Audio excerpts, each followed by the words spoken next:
welcome to a course on the signals and systems. This is an introductory course on the topic, that is signals and systems. It's a very wide application course. You can use this course to learn in a much better manner the further advanced courses like the digital signal processing. In the current course, that is signals and systems, we will work with the elementary signals, their analysis, operations on the signals, both in the time domain as well as in the frequency domain. Before we get into more details of the course, that is signals and systems, let us look at what this signal means, what a system means, what is their relation, and how do we understand these in much better manner. So our attempt will be to understand the signals in a much better manner. So first let us try to define a signal. A signal can be defined as an entity that carries information. So information is of utmost importance over here. Information that is available in the signal. So I can define a signal as time varying phenomena, time varying entity. So this time varying entity carries the information. The important thing over here is the information that is embedded in this signal. We are, as a, if you have to observe, we are immersed in the signal all around us. The nature is completely filled of varieties of these signals. So what this signal does? Signal carries the information, and this information is to be extracted from the signal using the systems. A simple example that can be considered is the analysis of ECG signal. The information about the health state, the illness of heart is embedded. It is present in the ECG. A trained doctor can look at the ECG and comment on the health or the condition of the patient or the heart. So the information is the health state of the patient, and that is embedded in the signal. So you can note that signal can be again defined as a time varying entity which is intended to convey information. These signals are also an element in the communication, control, sensing of the system. So these plays a very important role. Now the source of these signals, the source could be natural, or signal could be from man-made systems. I already gave the example of ECG signal. ECG is emanating from the heart, right? So the signal is a natural signal. You can also think of signals that are emanating from the seismic activities below the earth. So these are some of the natural signals. On the same line, it can be artificial systems also. So the systems can be artificial, and they could be giving out varieties of signal. You can think of a sine wave generator. You can think of a generator, a DC or AC generator itself for that matter. These are all the natural, artificial systems which give out the signals. Now, whether the signal is a natural origin or the artificial, it is usually a time varying signal. So time over here is an independent variable. Other than time, we can also have other independent variables also. So it is usually expressed as a function of the independent variable, that is x of t. We can consider v of t equal to say 25 sine of 40t. So you can see that v of t varies as and how the t varies, that is the time varies. So the time over here is the independent variable. So the t is independent variable, and the x or the v over here is a dependent variable. So the signals are all going to be classified on varieties of parameters, based on varieties of parameters, as we shall see further. But further, let us try to also look at some more aspects, as I already mentioned, that signals are going to be dependent on usually time, or it could be even dependent on a variable called as space also, or it could be even other one or two or even multiple variables on which it is dependent. So based on that, we can classify signals as one dimensional signal, that is 1D signal. Similarly, we can have 2D signal. We can also have 3D signal or multiple dimensional signal. You can consider the ECG or EMG, right, or the speech signal as example of a one-dimensional signal. Similarly, a two-dimensional signal can be the images. Images like you can consider say X-rays or ultrasounds and such other examples. All these are examples of a two-dimensional signal. Similarly, three-dimensional signal can be a video. So, do we have further examples also? Yeah, we can have say example four-dimensional signal, wherein if at all a signal depends on say latitude, longitude, the time and the elevation, then it becomes a four-dimensional signal. You can consider a signal which is dependent on latitude of that location, longitude of that location. It also depends on the time of the year. So you are going to measure say the temperature in July of that year, or whether it is October of that year. So it also depends not only on the latitude and longitude, but also on the time and also on the elevation.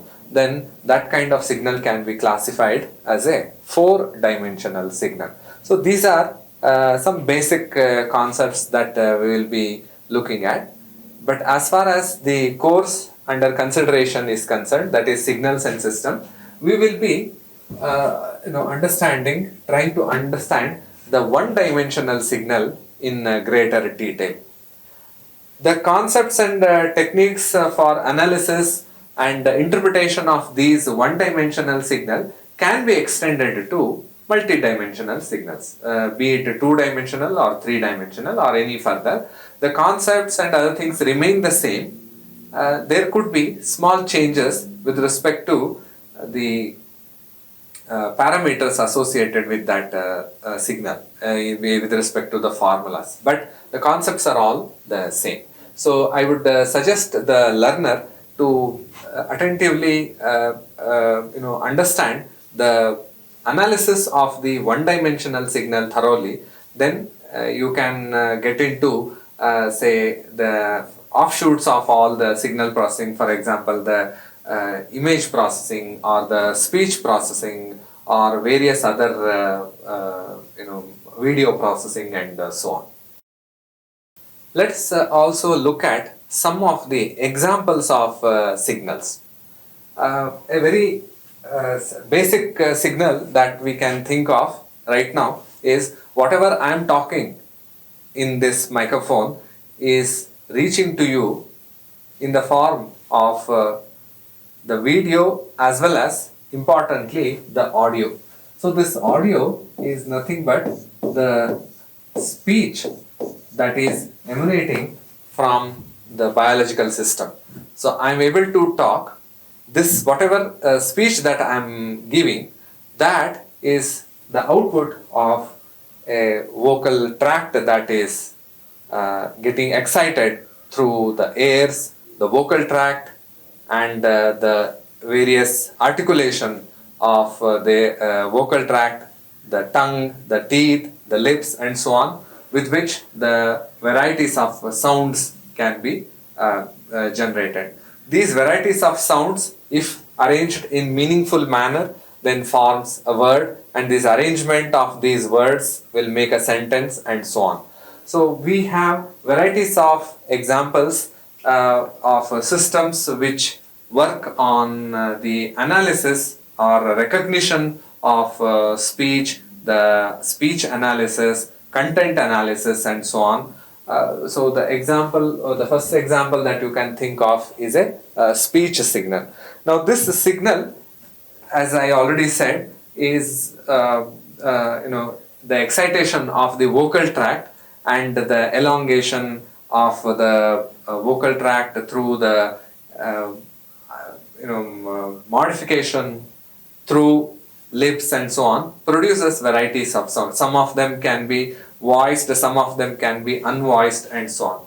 So when a system is intended to work on these signals, then the available energy in these signals can be sensed by or artificially can be recognized by varieties of algorithms, and ultimately you can extract the information content in these signals. So if you were to look at the very first slide that we had, that the signal is intended to convey information. So this information is a very important aspect with respect to the signals.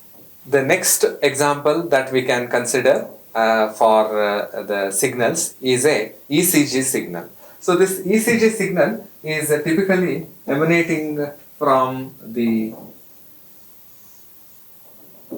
heart, and you can consider P, Q, R, S, and so on. So usually you would have seen this kind of pattern. This is all the electrical activity of the heart. Heart has 4 chambers, and the contraction and expansion of these chambers will make the flow of blood in and out of the heart. The contraction and expansion happens because of the electrical pulses given by a node called as the sinoatrial node. You can try to look for more information from the web. But as far as this discussion is concerned, this sinoatrial node is going to give out electrical pulses in a very balanced and rhythmic pattern.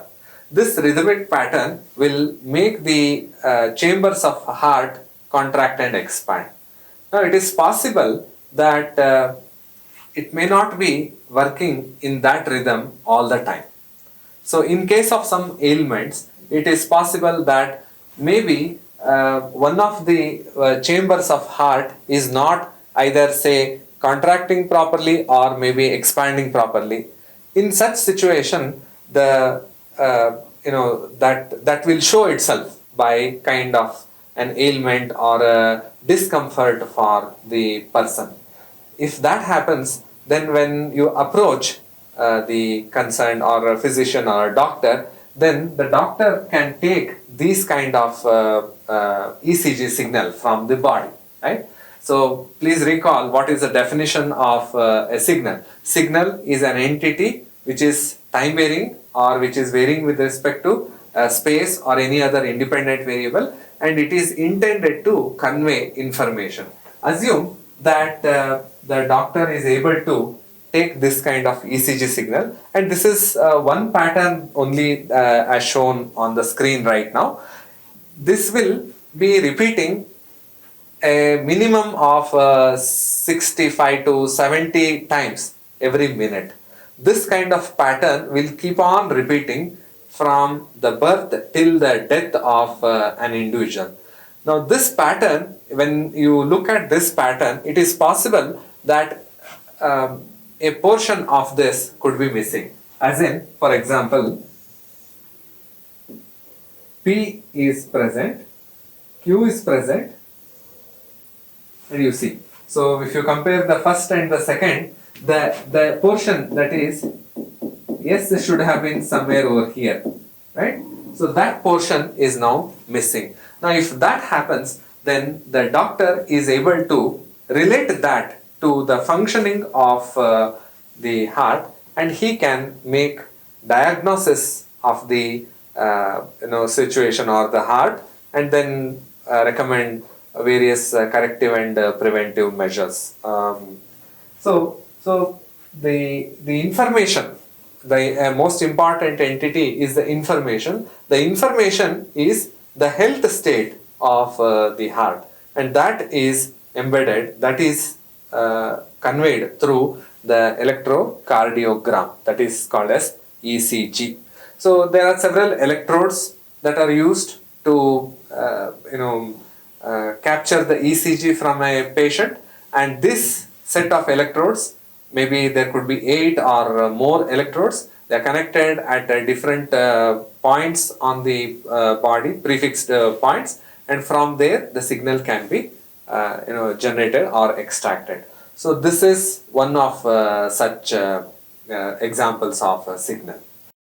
The next example that you can consider for a signal is the EEG, electroencephalogram.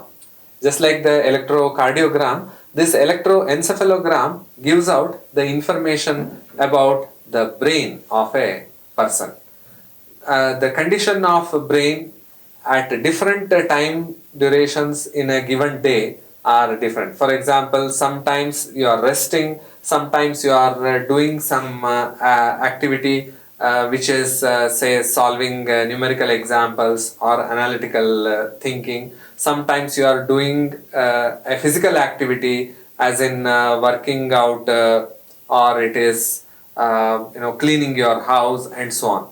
In each of these situations, the thoughts that are generated, the portion of the brain which is active are all different.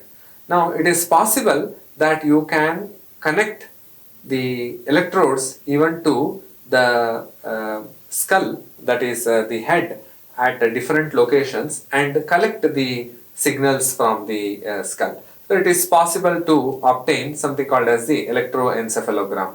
Now this will have varieties of information that a trained physician can look into and then interpret the content.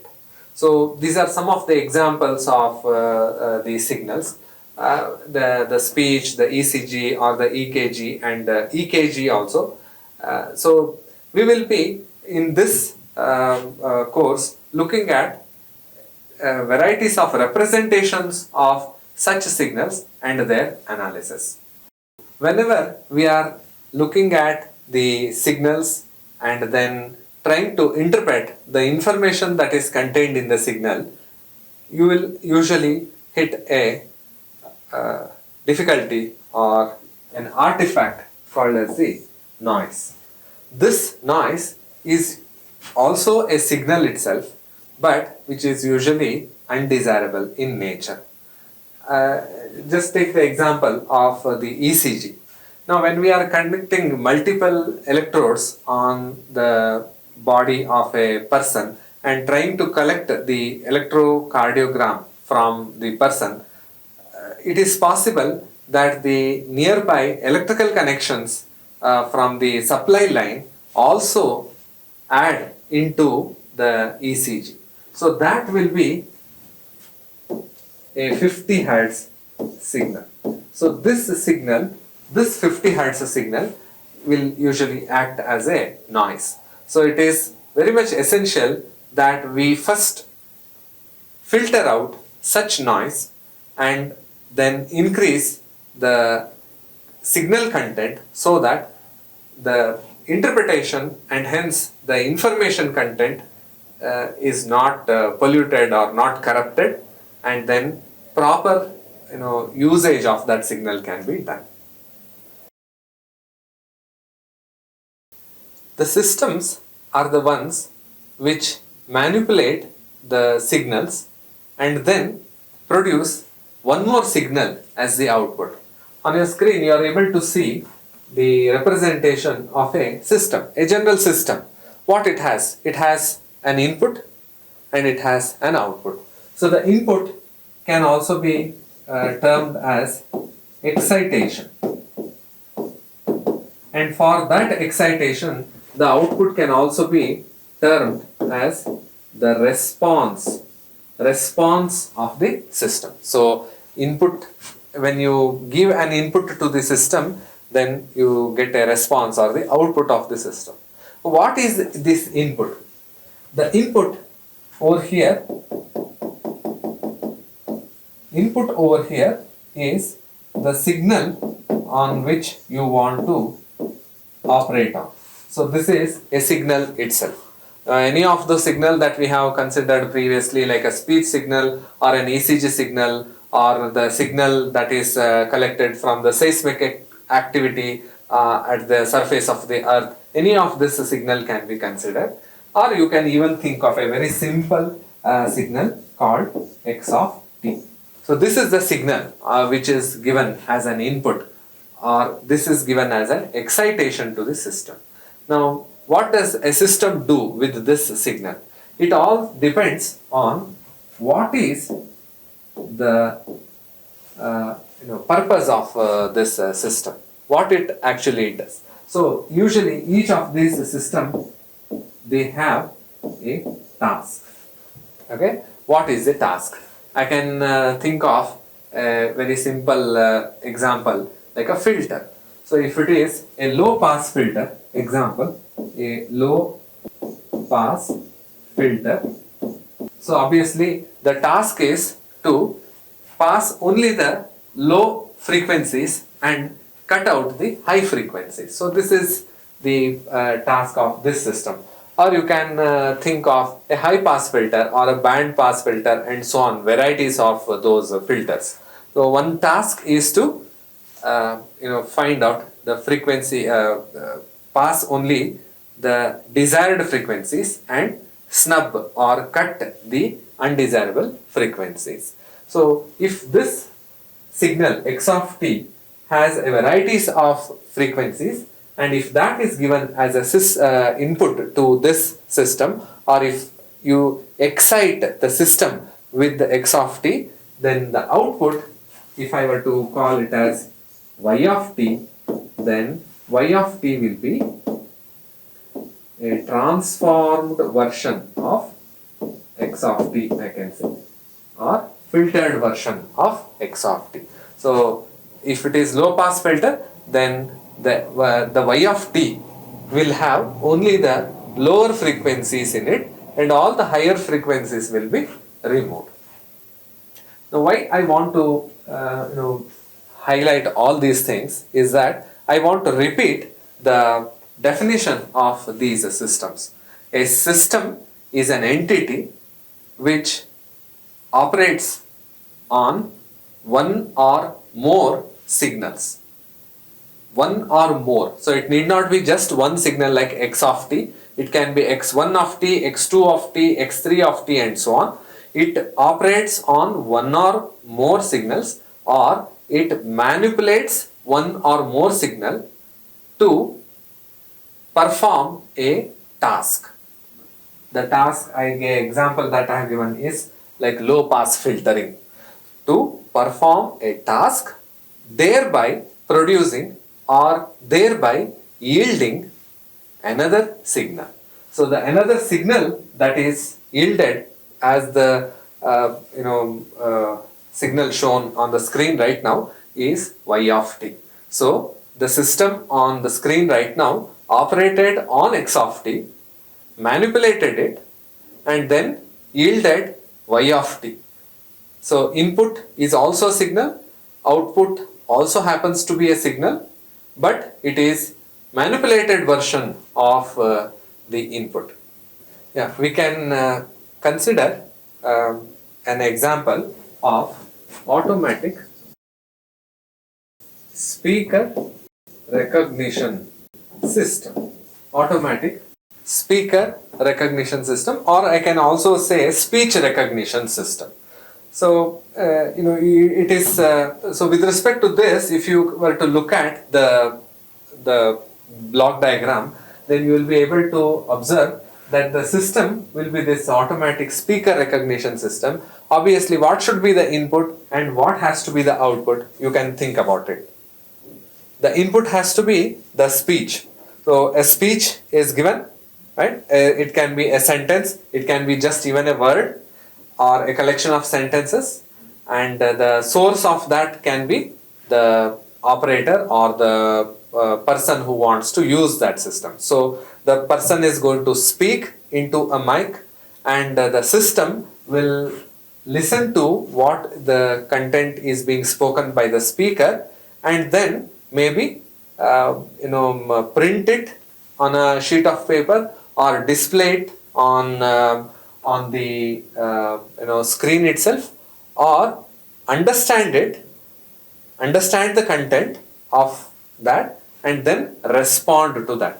For example, if the speaker is intending to know what is the temperature at that moment in a particular city, right? The system should be able to recognize the voice, recognize the content, and understand that it is a question, and then make meaningful interpretation of that question, and then act according to the requirement, right? So it's a very interesting field to work on those. So that one example is this automatic speaker recognition system.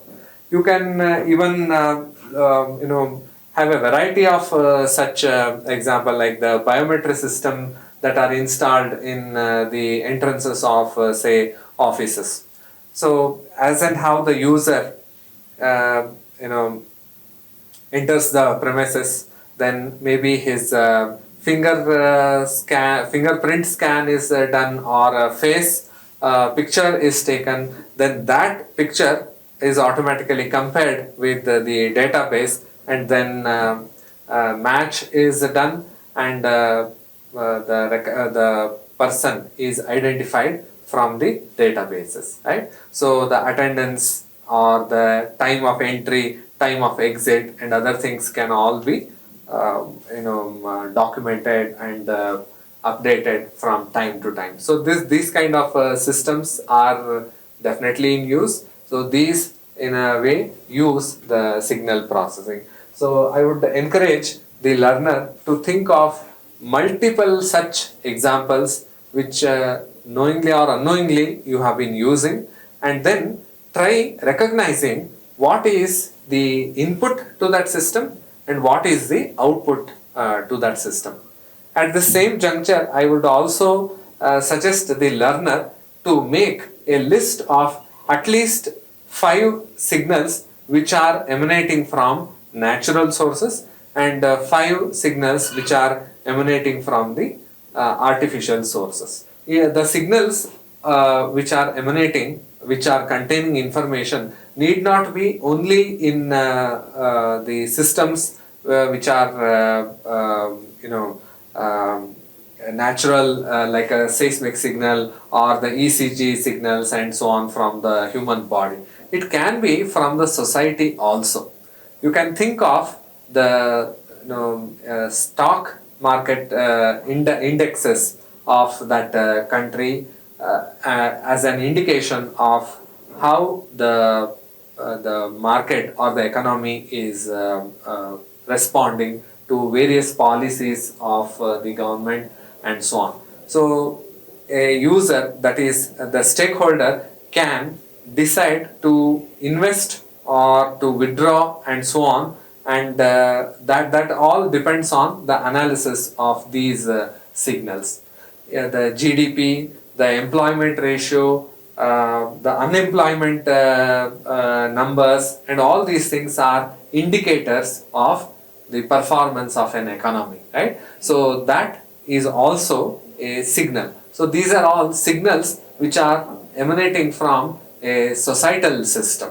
So the system over here can again be interpreted with the input, then output, and so on. So I just to recall what I said in the beginning of this video is that we are all immersed in a varieties of signals all around us, and the organisms on earth use the signals directly or indirectly, any of that such signals around them for their own survival and continuation of their race, you can say. So this wouldn't be possible if you are not having the capability to analyze and interpret the signal. Okay. We have been talking about extraction of the information that is available in the signal, right? So this signal could be from natural sources or from artificial sources, and this signal, once it is available to you, how do you extract the information? So obviously you need to do the operations on the signal. So the basic operations are the addition, the subtraction, the multiplication, division, and so on, right? It can be the differentiation, it can be the integration and other operations, and most importantly there is an operation called as a convolution. In this course we will look at these operations in detail, and obviously these operations can be done on either the time domain or the frequency domain representation. Okay, so these operations, obviously operations are to be performed so that the information is extracted. You can do the operation either in the time domain or in the frequency domain. So either of the domain is useful, and depending on the context of the problem you can decide which one to use. Okay, so but what is the domain in which the signal processing operations are to be performed? Okay, so we have further two types over there. One is the analog processing, the other one is the digital process. So the operations can be done on the analog or the digital domain. So analog processing of this signal relies on components like the resistors, the inductors, capacitors, and so on. Okay, you can implement these components, these filters and so on in the real time domain, and the outputs can also be obtained in the time domain. But the problem is with the aging, it is possible that there will be deviation in the values in the circuits like the resistors or the inductor, and their performance cannot be guaranteed for a infinite amount of time. Okay, so there is some limit beyond which the circuit may not be behaving as per the initial design. Whereas digital processing of the signal relies on the digital implementation of the same. So the signal is converted into digital domain, and then it is stored in the memory of a computer. Then a computer program will fetch these data and then work on them, and then put back the information or the result of all this operation again in the memory. So until this cycle is running, so there is no deviation in the performance. Okay, so these are the, so there are some basic such subtle differences with respect to the analog and digital operations, and the digital operations also rely on the numerical computation, numerical computations, numerical computations of these signals. So the digital domain analysis or signal processing basically has two important advantages. First one is flexibility. Flexibility is the first advantage, and the second one is repeatability. So flexibility and repeatability make it very advantageous to use the digital signal processing techniques. So flexibility in the sense a physical setup that is working as a low pass filter, if you want to make it as a high pass filter, then few changes in the code is all that requires to be done. If the same is to be done in an analog setup, then the whole of the circuit will have to be redesigned, then refabricated, and then you have to work it out as a high pass filter. Okay, so that kind of flexibility is not available in the analog domain. So flexibility is the first advantage. So with small changes in the code, because of numerical computations that are done, and also you can see the operations that are done, they are just addition, subtraction, and so on, integration, differentiation, both in time and frequency domain. So you can do all these operations with small changes in the code. So this is first of the advantage. And repeatability, as the name itself is indicating, that you can show the results any number of times on the same set of signal, which is not guaranteed in the analog domain, for the reasons as I already mentioned, that there could be deviations in the values of this